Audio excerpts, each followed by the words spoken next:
It's one of those songs. You know it. Even if you don't know it, you hear the opening guitar riff and something clicks in your brain.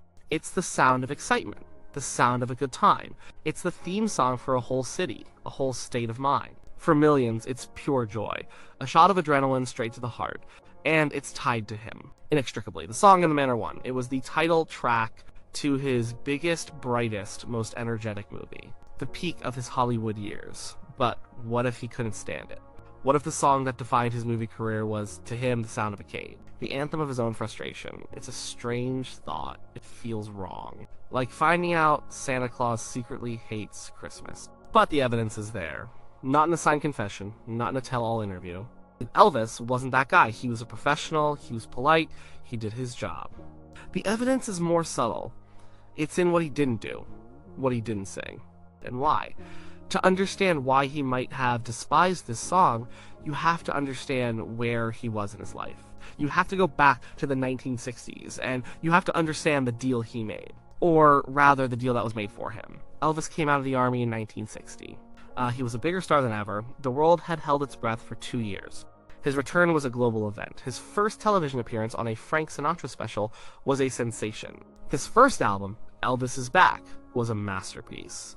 It was raw, soulful, and powerful. It was the sound of a man at the peak of his powers. He was ready to reclaim his throne, not as a kid shaking his hips, but as a mature, world-class artist. He wanted to be a serious actor, too. He admired James Dean and Marlon Brando. He had dreams, real dreams. But his manager, Colonel Tom Parker, had other plans. The Colonel was a former carny. He wasn't in the art business. He was in the money business. And he saw a formula. Movies. Lots of them. The movies would sell soundtracks. The soundtracks would sell records. It was a self-contained, low-risk, high-reward assembly line. And Elvis was the product. So the movie machine cranked up. At first, it wasn't so bad. Guy Blues and Blue Hawaii were huge successes. The songs were decent. The movies were light, fun escapism. But then the formula calcified. The scripts got thinner.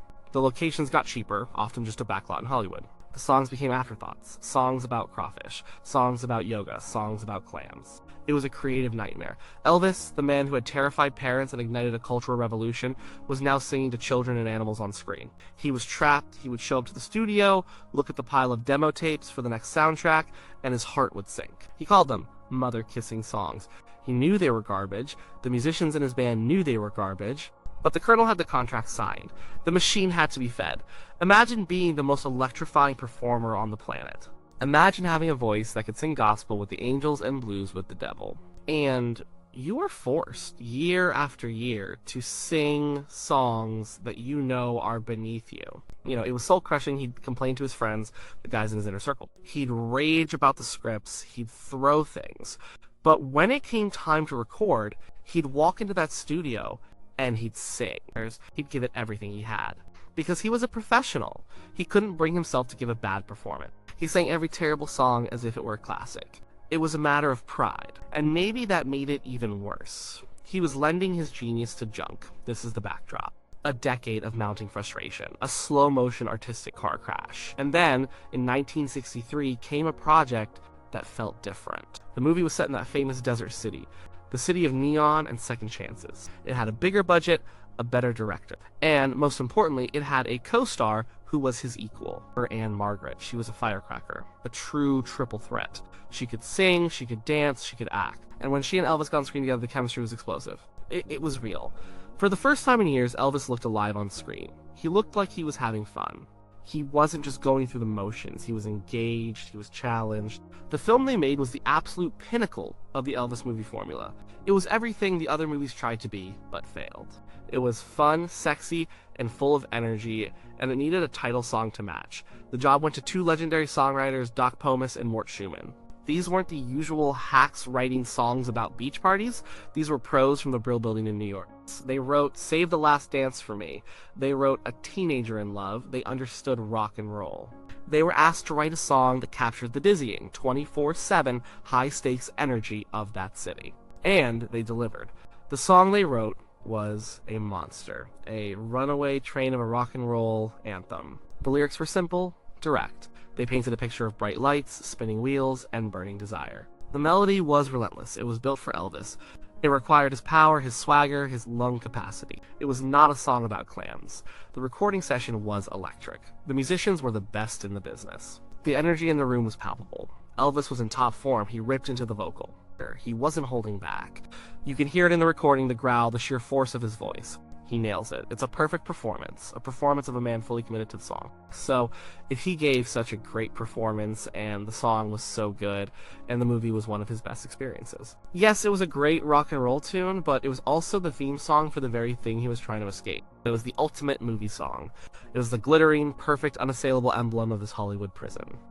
It was the diamond-studded lock on his cage. The song's success, and the movie's success, only proved the Colonel's formula worked. It didn't encourage the Colonel to let Elvis do a serious drama. It encouraged him to do 10 more cheap imitations of this movie.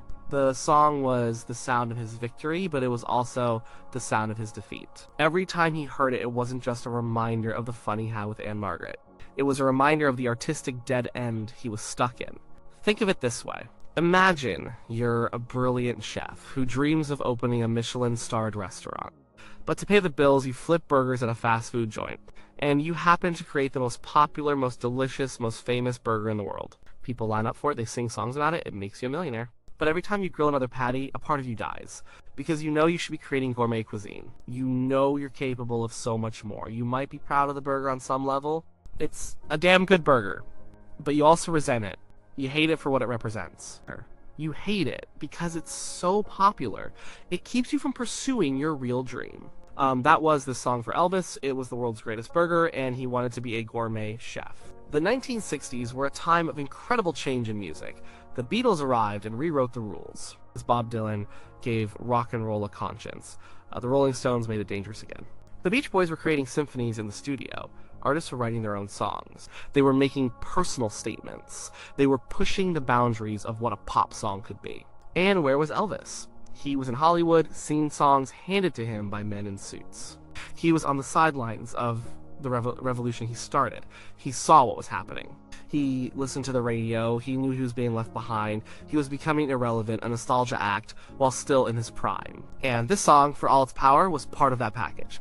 It wasn't a personal statement from Elvis Presley, the artist. It was a jingle for a movie, a very, very good jingle, but a jingle nonetheless. It wasn't about his life, his pain, his joy.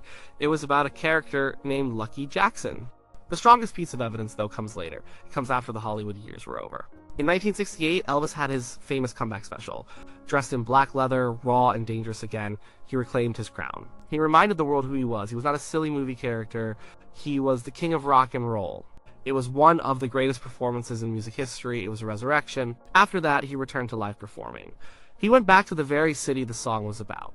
He took it over. His shows, there were legendary. They were huge, spectacular events.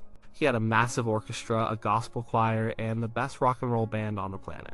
He could sing anything he wanted, and he did. He sang his classic hits from the 50s. Hound Dog! Jailhouse Rock! Don't Be Cruel!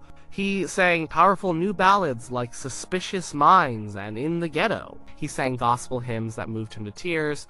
He sang songs by other artists he admired like Neil Diamond and Simon and Garfunkel. His setlists were a journey through his entire musical soul. But one song was almost always missing. The song that was a tribute to that very city. The song that was his biggest movie hit. The song that audiences would have gone absolutely wild for. He almost never sang it. Think about that. The Rolling Stones always play Satisfaction. Paul McCartney always plays Hi Jude. Bruce Springsteen always plays Born to Run. You play the anthems. It's the deal you make with the audience. But Elvis left this one in the vault. He performed it a handful of times, maybe in the early days of his return to the stage. But it was quickly dropped. It was not a staple of his show. It was a ghost. Why? Why would you ignore a guaranteed showstopper? A song that perfectly captured the energy of the room you were standing in. The only logical answer is that he didn't want to. He had moved on. When he stepped on that stage, he was Elvis Presley, the artist. He wasn't Lucky Jackson, the movie character. Singing that song would have been a step backward. It would have been an admission that the movie years defined him, and he was fighting with every fiber of his being to prove they didn't. Leaving that song out of the set list was a statement. It was him drawing a line in the sand. That was then, he was saying. This is now. He couldn't escape the movies. He couldn't erase them. But he could choose not to celebrate them. He could choose not to sing their theme songs. And he chose not to sing the biggest, most famous one of all. So, did he hate the song? It's complicated. He probably didn't hate the melody or the beat. He was a musician. He knew a good song when he heard one. And in the studio, he clearly loved the physical act of singing it. It let him unleash the power of his voice, but he likely despised what it stood for. He resented its connection to the creative prison he was in. It was a symbol of his commercial success and his artistic failure. A golden handcuff. It was the anthem of the Colonel's formula, the soundtrack to his frustration. A great song that came at the wrong time, for the wrong reason. In the end, the song won. Well, it outlived the movies, it outlived the Colonel's formula, it even outlived Elvis's own complicated feelings about it. It disconnected from the film and became something else. An anthem of pure, uncomplicated fun. A global shorthand for letting loose. It's an irony he might have appreciated. The song he tried to leave behind became one of his most immortal legacies. He tried to run from it, but it's one of the first things we think of when we think of him. The man is gone, but the song is everywhere, and it still sounds like the greatest party on earth. That song was Viva Las Vegas.